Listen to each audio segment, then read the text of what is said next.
The city never sleeps, but sometimes its darkest secrets hum quietly in the hands of those who think they're untouchable. In 2020, a digital web spun across Europe, networks so secret, so carefully encrypted, that those who used it believed themselves invisible.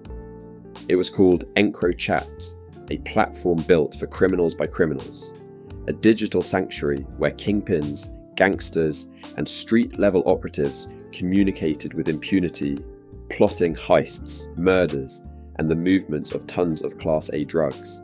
Yet even the most secure walls can crack, and what lay behind this encrypted network would soon become one of the most audacious law enforcement victories in British criminal history. EncroChat operated like a digital fortress. Users paid £1,500 for specially designed Android handsets that could communicate only with other EncroChat devices. Each device was like a vault, all messages encrypted, all contacts anonymous, and a unique handle assigned to every user, a combination of an adjective and a noun, creating monikers like Jungle Cookie or Silent Shadow.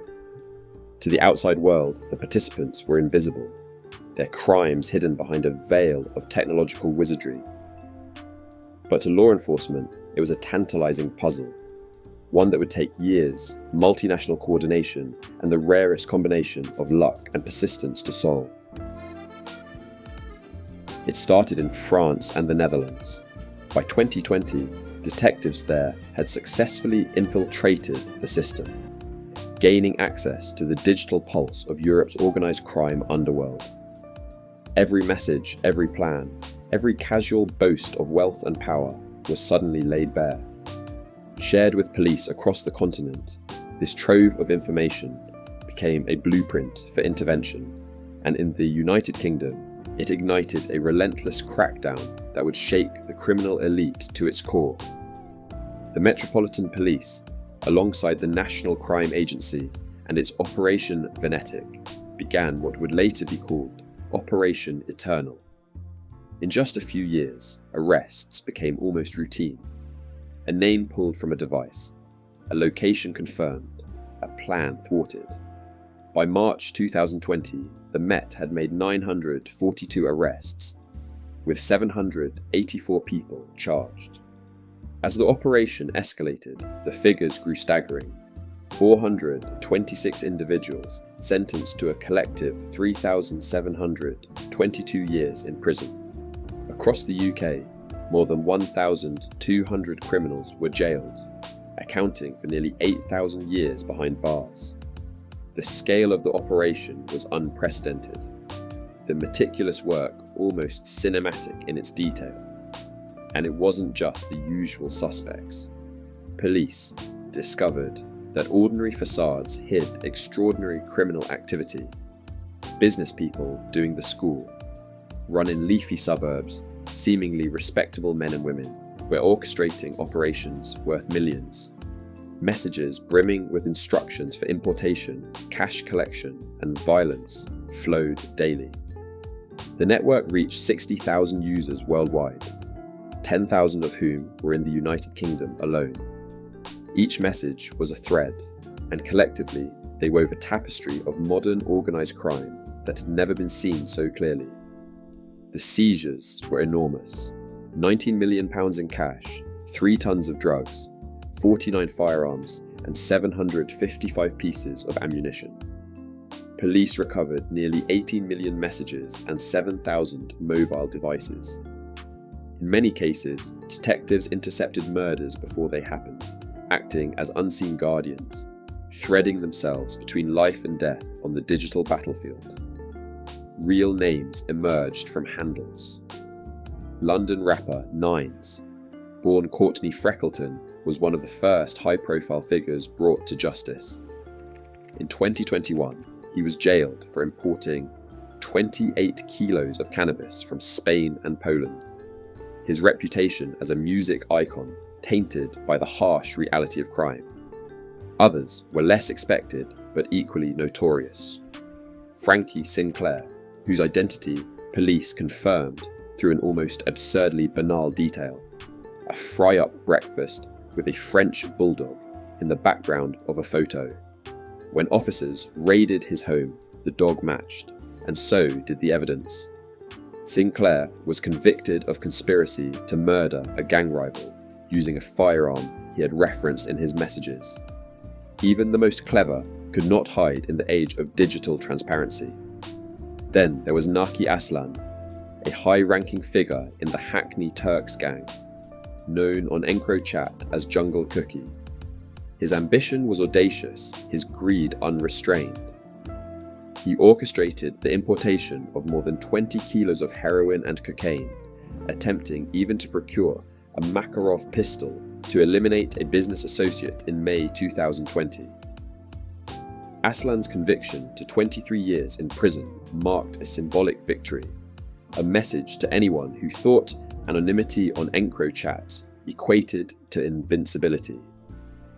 The Met's commander, Paul Brogden, head of specialist crime, described the investigation as the most significant operation targeting organised crime figures in the Met's history. The words were not hyperbole. The operation was surgical, its reach immense. Officers had to learn the language of the criminals, the codes within codes, the humour, the threats, the casual mentions of violence that belied lethal intent. Every encrypted message was a key to dismantling networks that had once seemed impenetrable. EncroChat's handsets were impressive technological artifacts. Designed for secrecy, they could wipe all data if confiscated, making them the perfect tool for those who valued privacy above all else. Yet, like all technology, they had a weakness. The infiltration revealed the paradox of digital fortresses. They could protect communication, but could not protect those who had made human errors. Those who shared photographs, repeated patterns, or trusted the wrong people.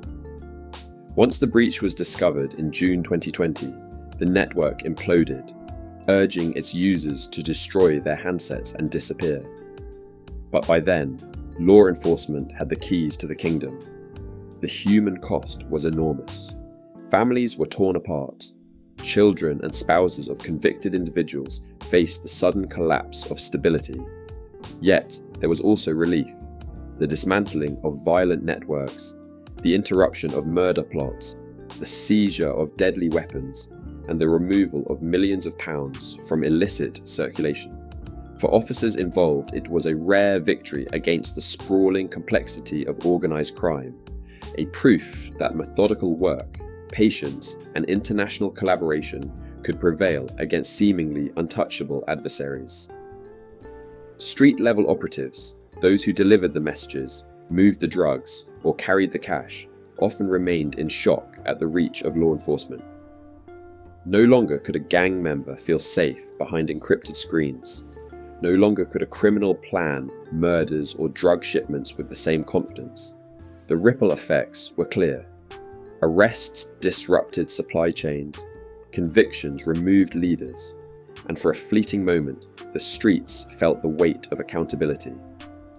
The EncroChat takedown also revealed the evolving sophistication of organised crime. From encrypted communication to international supply lines, from the use of ordinary business facades to elaborate financial laundering, the operation illustrated the modern reality. Crime had adapted, and so too had law enforcement. In some ways, the battle was no longer fought with bullets alone, but with intellect, technology, and meticulous attention to detail. For the public, the story was astonishing. It exposed the reality that modern organised crime was not limited to shadowy corners or distant estates. It permeated everyday life, from school runs to business meetings, from music studios to quiet suburban homes. Each arrest told a story of ambition, greed, and ultimately failure. The human vulnerabilities that no encrypted phone could ever fully mask. The aftermath of the EncroChat takedown continues to resonate.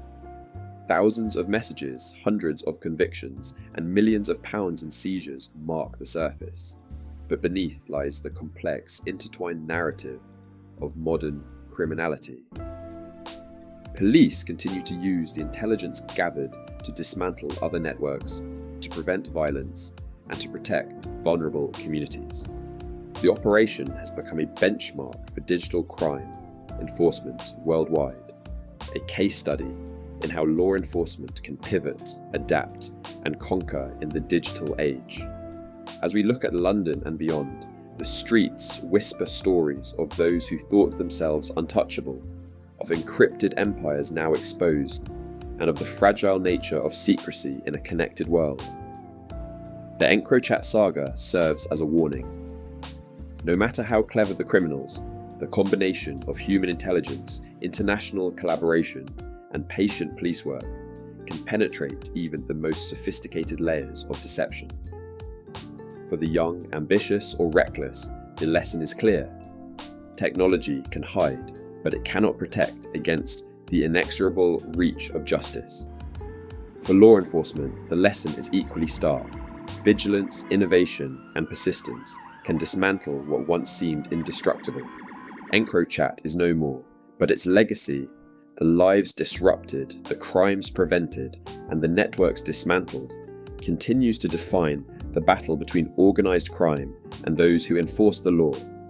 By the time the operation officially concluded, more than 1,200 criminals had been jailed, 3,100 suspects arrested, 1,867 charged, and 7,000 devices collected. Seizures of cash, drugs, firearms, and ammunition told a tangible story of the scale of operations once hidden behind encrypted messages. And yet, beyond these numbers lay the human stories.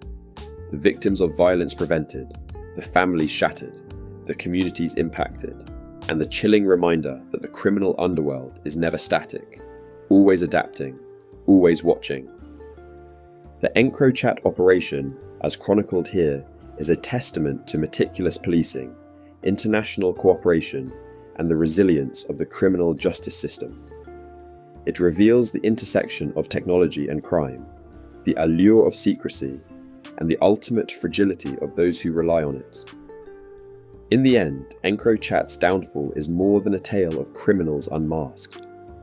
It is a story of justice prevailing, of lives saved, and of the relentless pursuit of truth in the face of organised deception.